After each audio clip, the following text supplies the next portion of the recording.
L'effet papillon dans les animés. Cela désigne un changement arbitraire qui aura des énormes conséquences sur le futur.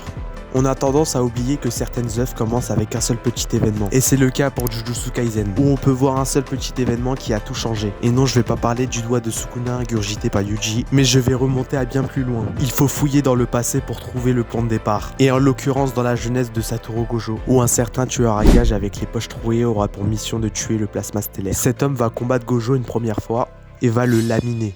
Il part ensuite chercher dans la cachette de Geto et Amanai et va assassiner froidement la jeune adolescente de 16 ans et va laisser Suguru pour mort. Sauf qu'après avoir fini sa mission, il voit littéralement un mort-vivant se tenir face à lui. Il dit qu'il a éveillé ses véritables pouvoirs. Il ne comprend pas et le combat s'engage. Satoru n'a aucun mal à esquiver ses attaques et il va lui lancer un sort que Toji n'a jamais vu avant. Il finira transpercé et mort. Alors oui, grâce à Toji, Gojo a éveillé ses véritables pouvoirs, à savoir le sort d'inversion et la maîtrise parfaite du bleu et rouge qui donne le violet.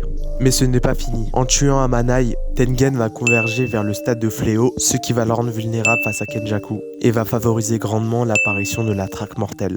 En parlant de traque mortelle, Suguru Geto, complètement abattu par ce qui vient de se passer, sera totalement déstabilisé, et après une discussion avec Yuki, il a un nouvel objectif.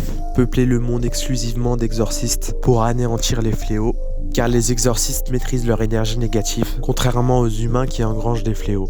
Et les humains dans tout ça, pour lui, ce ne sont que des singes sans énergie occulte qui sont responsables de toute la souffrance de ce monde. D'ailleurs, c'est Yuki qui lui avait évoqué le fait de créer un monde uniquement d'exorcistes. On peut aussi dire qu'elle a un énorme impact dans l'histoire de JJK, mais cette conversation a eu lieu après ce qui s'est passé avec Toji. On peut dire qu'il a juste la haine parce qu'il s'est fait laminer, mais non, en fait, c'est bien plus complexe que cela. Les humains sont responsables des fléaux dont il doit tout le temps les exorciser. Il a perdu un être cher à cause des non-exorcistes, car il y avait beaucoup d'humains qui voulaient la chute d'Amanai. Toute la souffrance qu'il a intériorisée est due par les humains, et c'est comme ça qu'il va couper les ponts avec Gojo pour créer sa secte. Plus tard dans le film JJK 0, il va perdre au combat face à Yuta, et Satoru Gojo l'achèvera par la suite. Par la suite, Kenjaku récupérera son corps et va recroiser l'exorciste le plus fort à Shibuya, ce qui va le valoir un état végétatif pendant 1 minute, et il se fera sceller par la lisière du supplice. Donc Toji, à lui tout seul, a fait éveiller les pouvoirs de Gojo, a complètement changé Suguru Geto, a favorisé l'apparition de Kenjaku,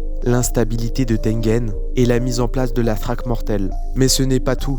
Toji va parler à Gojo de son fils et va lui laisser le libre choix. Gojo va alors devenir le tuteur de Megumi, il va l'entraîner et va l'envoyer en mission chercher un doigt de Sukuna. Sauf que ça tourne mal et un certain Yuji, qui était cerné par un fléau, va faire le choix d'avaler la relique maudite. Ça y est, c'est fait, on ne peut plus retourner en arrière. Yuji est devenu l'hôte de Sukuna et il sera contraint de faire des missions avec Megumi de sorte à récupérer l'ensemble des doigts. Pendant ces missions, Sukuna va rencontrer Megumi et il va directement cerner son potentiel. Peu de temps après, Yuji devra faire un serment avec Sukuna, ce qui va mener un peu plus tard à la perte de Megumi, à la mort de Gojo et de milliers de civils. Imaginons que dans une réalité différente, Gojo parvient à neutraliser Toji du premier coup, sans pour autant le tuer.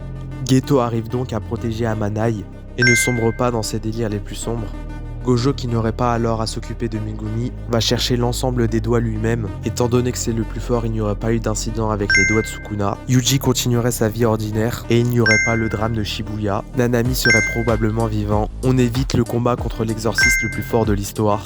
Et absolument tout rentrerait dans l'ordre. Ce que je voulais dire dans cette vidéo, c'est que toute une histoire peut partir d'un élément interchangeable et qu'il ne faut pas sous-estimer le poids de ses actions dans le présent, qui pourrait avoir de lourdes conséquences, bonnes ou mauvaises, sur votre futur. Je vous invite à faire un exercice. Pensez à toute votre vie et pensez à un certain événement qui vous a marqué. Essayez de faire le lien avec le présent. Est-ce que cet événement a changé votre façon de vous comporter, de penser ou bien de communiquer? Est-ce que vous êtes dans un contexte totalement différent à cause de cet événement? Et si vous arrivez à trouver un petit flashback de votre vie qui a changé beaucoup de choses, c'est que vous aussi vous avez connu l'effet papillon. Alors oui, nous avons parlé de ce phénomène dans un manga, donc c'est tout de suite plus spectaculaire. Mais il ne faut pas sous-estimer les actions que vous prenez dans le présent, car cela peut changer totalement votre vie, pour le meilleur ou pour le pire. Merci d'avoir regardé cette vidéo. Si vous voulez un épisode 2 sur les effets papillons dans les mangas, dites-le moi en commentaire. Et si vous voulez que je traite d'un autre sujet, dites-le moi en commentaire également. Merci et à la prochaine.